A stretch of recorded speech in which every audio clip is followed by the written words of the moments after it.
They have dreams. Dreams of becoming future leaders of this West African country, famed for its cocoa and gold deposit. They aspire to change the fortunes of their communities someday. But some way, somehow, these dreams are shattered by stark poverty and lack of knowledge on the benefit of education. At the peril of their lives and future, children of school-going age choose the short way to making some money, relegating their education to the background.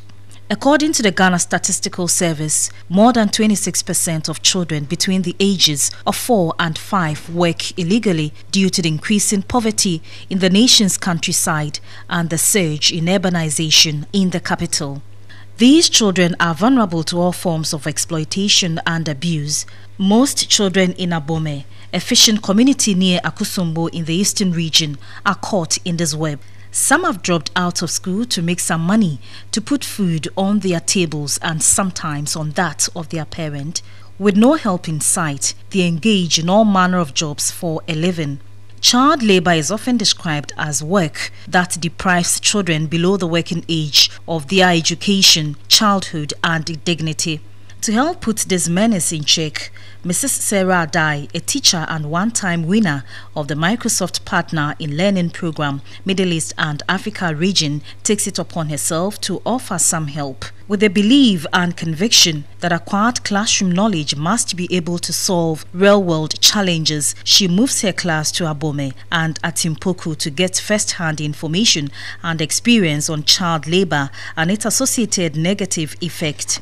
A cross-section of students from the Akosombo International School for the first time had the opportunity to come up close with child labor victims who sail or paddle the canoe for their livelihood.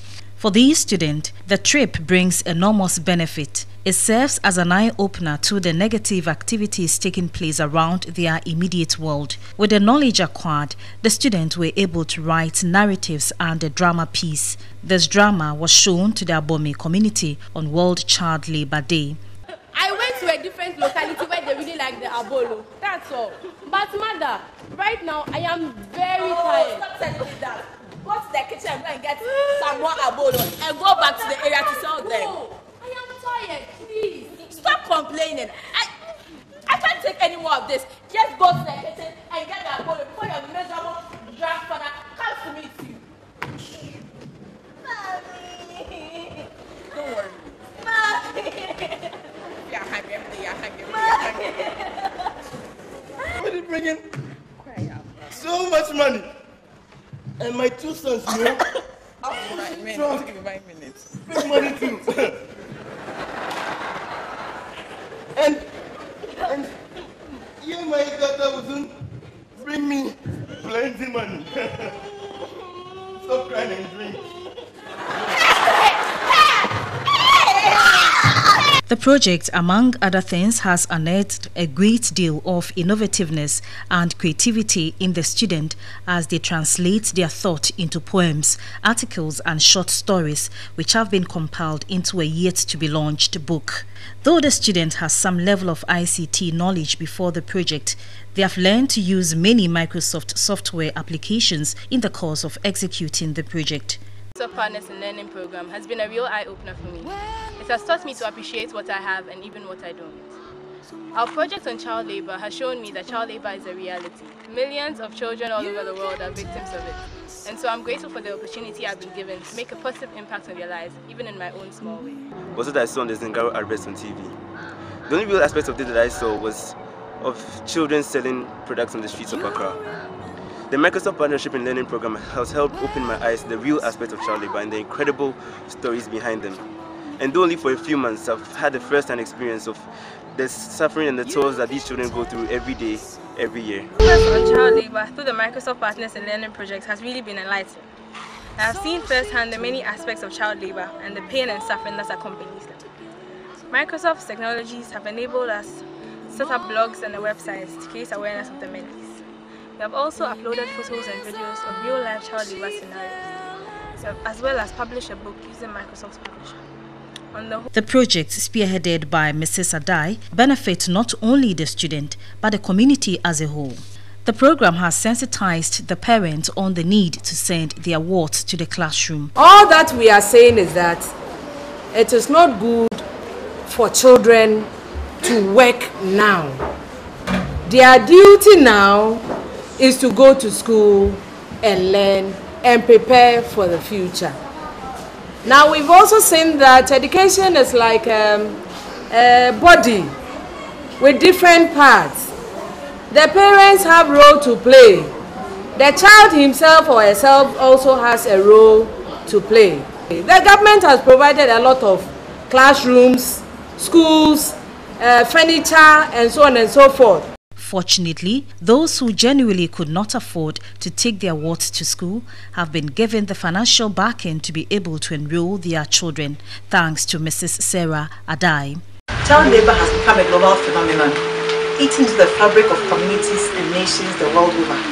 21st century children must not be caught in this way. They must enjoy childhood to the fullest.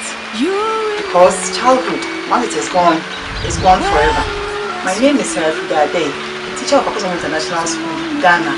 My project, Child Labor, A Child's Perspective, seeks to highlight the child's real concerns on the impact child labor has had on his or her well-being, with a view to making my students better appreciate the fortune of not engaging in laborious and hazardous labor activities, but enjoying education paid for by their parents.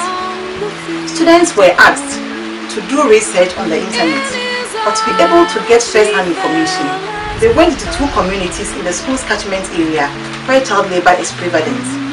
They interviewed child labor victims and brought back the information to the school to process, evaluate, and synthesize. With the information they gathered, they came up with very innovative and brilliant ideas. They wrote poems, articles, and short stories on child labor, which have been published into a book. They also acted a drama which was filmed and shown to the community to mark World Child Labor Day. Apart from that, they created a blog and online group discussions where they shared information. These pupils were given startup kits such as school uniforms and stationery. Aaron Atoklu, a beneficiary of this support, dropped out of school to fish in order to make some money and probably continue his education someday. My name is Atoklu Aaron. I live at Adei. I stopped school in 4-1 because I don't have money to pay my school fees. My parents too don't have money to pay my school fees.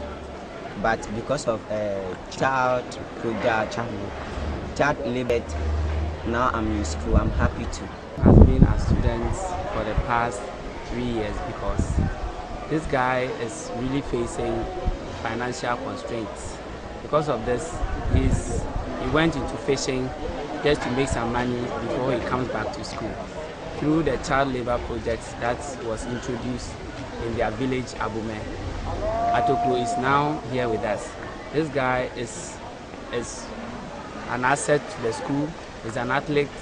He works very hard and helps the school.